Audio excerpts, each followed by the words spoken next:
This is part 3 of my conversation with Leo Rutherford in Brighton. He's been my guest on the radio today, on Brighton and Hove Community Radio, talking about his life, his work.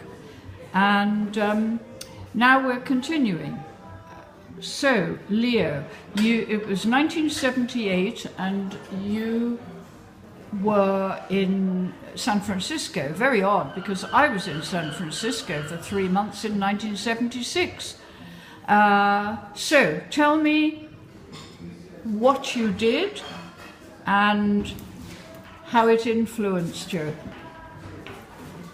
Because San Francisco changed your life forevermore, that's for sure. Certainly did. Well, when I came over to stay with Stephanie, I realised in the previous year, what a melting pot San Francisco is, and that everything I needed, message I got from there was everything I needed to heal myself was there. Were you in North Beach? I was actually staying in Tiburon at that time. Don't know that. Yes, It's Marin County, north. Oh, I see. So it was outside. Yeah, at that time. Okay. And then I came back. Back where? At New Year. To England? No. I came back to England, settled things in England, rented my house off, and went back for an unknown time at the beginning of '78. And were you smiling at everyone? Oh, yes. And making eye contact with everybody? Plenty of people. So completely infectious, isn't it? It doesn't translate into British culture. No. Definitely not. It was a great relief from British culture at that time. Yes. That was the only thing that really influenced me, to actually look at a person, not beyond the person. In fact, I always say to people, excuse me, I'm here, not over there. Look at me. Yeah, good for you. Yeah, okay, go ahead.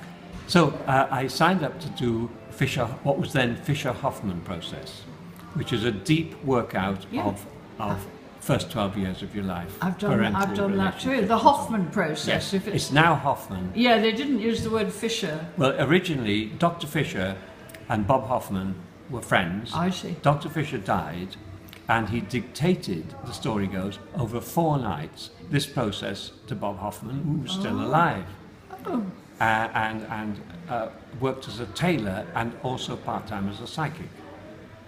And he downloaded this information from Dr. Fisher, who died, and created the process, and honouring Dr. Fisher, called it Fisher-Hoffman.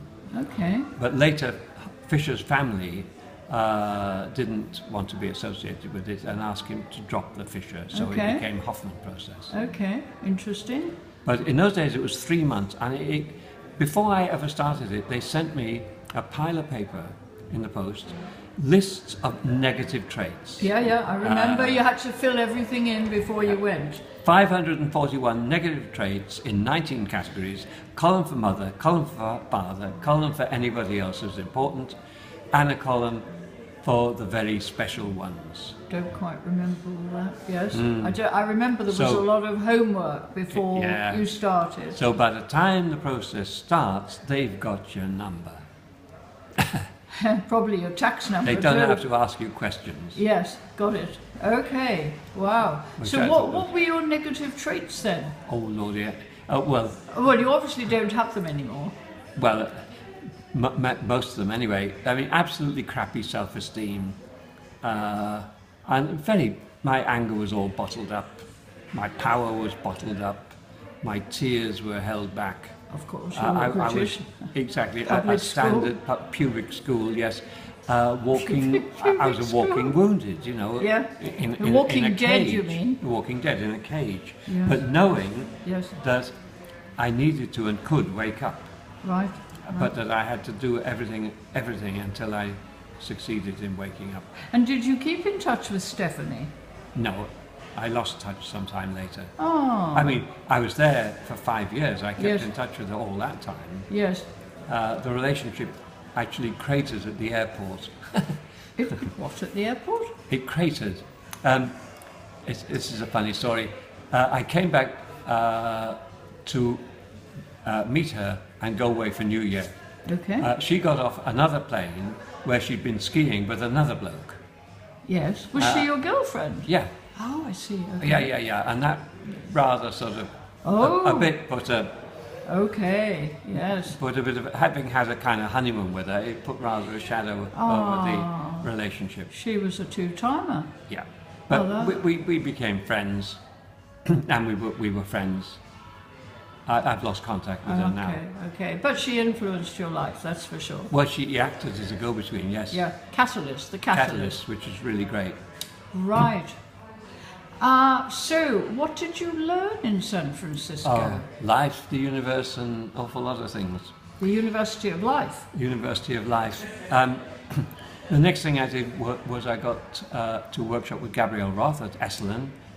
Okay, well, we'll talk about that in another, in part 4. What else, apart from getting involved in the 5 rhythms? Well, you could do, in San Francisco, you could almost do a workshop on almost anything at any time of day. The amount of workshops available... You went to Esalen, you said? Yes. I went to Esalen in the June that year with Gabrielle. Oh, I see. Okay, well, we'll come to that separately. But meanwhile, I did a whole lot of courses, including I did 3 mornings of mime. Oh, yes. It wasn't that I wanted to learn mime, but it was good body work. Yes. And taking the mask off. Yeah. And I did all sorts of small bits and pieces of courses to get my body going, to expand, yes, to nurture myself. Movement, yeah. yes. Okay, right, well, we'll come back to you in part 4.